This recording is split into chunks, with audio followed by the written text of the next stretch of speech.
If you're experiencing symptoms of menopause, hot flashes, brain fog, sleep issues, and mood changes, you may have wondered about hormone replacement therapy. Perhaps you've heard it's dangerous or risky. You may have even talked to your doctor about it, but were offered something like an antidepressant or sleeping aids instead. When I did my training in gynecology umpteen years ago, I was taught to encourage women to take hormone replacement for quality of life, bone health, and to decrease their risk of heart disease. Then in 2002, a landmark study called the Women's Health Initiative, or WHI, made the headlines around the world. This study was designed to evaluate hormone replacement therapy once and for all and to determine cardiovascular benefit. Then on July 9, 2002, the Evening News reported that the study was halted because it did not decrease heart disease and hormone therapy actually increased breast cancer risk. The impact was dramatic. Overnight, hormone prescriptions plummeted. Prior to the study, about 40% of women were taking hormones, and after the study, this dropped to 4%.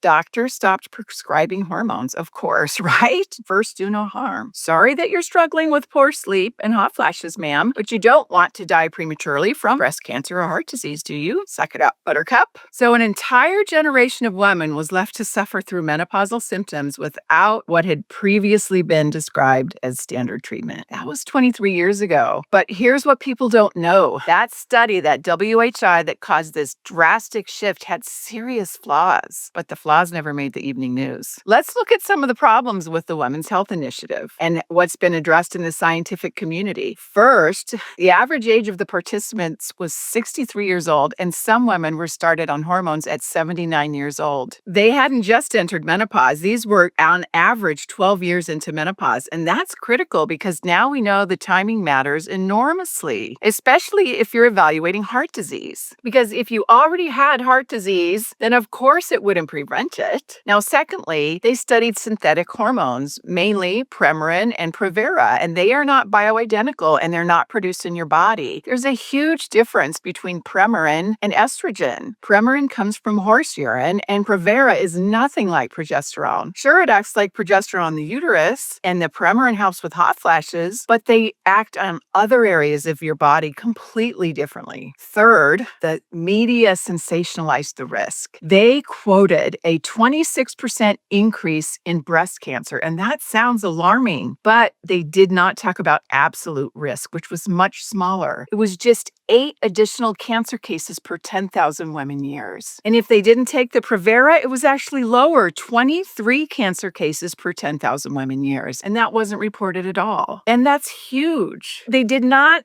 look at newly menopausal women. They only looked at older women, and the new menopausal women are where we think most of the benefit is. So millions of women were left suffering, taken off their hormones. Eventually, scientists went back and they relooked at the data and they stratified it by age group, and what they found was revolutionary. When they looked at women ages 50 to 59, or women who started hormone therapy within the first 10 years of menopause, the results were completely different. These younger women had a reduced risk of heart disease. They had a reduced all-cause mortality, which means they were less likely to die from any cause. And with estrogen alone, they had no increased risk of breast cancer. So now we use this thing called the timing hypothesis, which means the idea that hormone therapy initiated early in menopause is dramatically different in the risk-benefit profile than when it started later. So currently, the North American Menopause Society states that the benefits of hormone therapy outweigh the risks for most healthy women age 60 and younger. And that is traditional medicine approach. And at Vitality Renewal, we actually know that age is just a number and we want to individualize it further. There's components that are so important. Hormones are only part of the equation. So I like to use this analogy. Think of your hormones as the keys and the hormone receptors are the locks. The hormone is the key that unlocks the cellular functions throughout your body. But what if the lock is rusty or damaged? Here's where many practitioners miss that hormones need functioning receptors to work properly. The receptors live on your cell membranes, waiting for the hormones to attach to them to trigger the responses inside the cell. But the cell membranes get damaged by oxidation from inflammation. And if your cell membranes are damaged, their fatty acids change their structure and they become rigid and stiff and dysfunctional, and it's like a rusty lock. No matter if you have a perfect key, if you have a rusty lock, it won't unlock. That is how some women can actually have normal or optimal hormone levels and still have menopausal symptoms. The hormones are present, but if they can't trigger the response, then they're not working properly. So that's why we call ourselves at Vitality Renewal the hormone locksmiths. We look at both the receptor, the cell membrane, the health of the cell, and the bioidentical hormones. We want to work with your body to ensure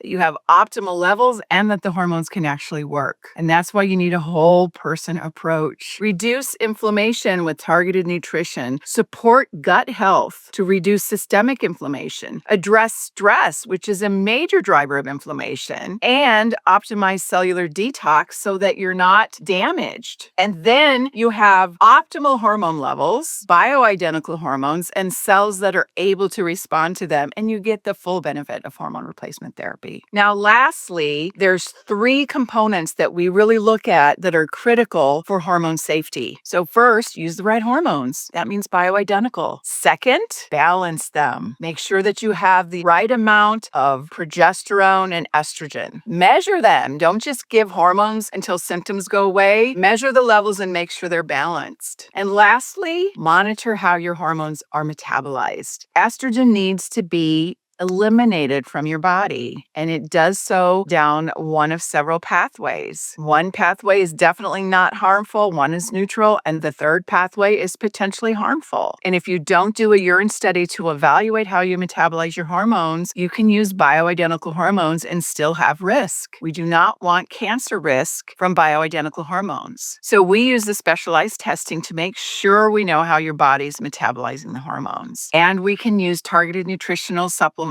that help to push you down the healthy pathway if there's an issue. So there you have it. That's the truth about hormone replacement therapy with the latest evidence. And when it's done right, you can be on your hormones for a long time and live a healthy, vibrant life. So make sure you're working with a doctor that is aware of that's aware of this long-term data that's been around showing that done correctly, hormone replacement therapy has major benefits that I think outweigh the risks, but also with someone who's willing to individualize it for you. It is possible to live long with vitality, and that's the goal. Hormones are a key piece of it, and the other huge piece of it is a whole person approach. You got this. I know you can do it.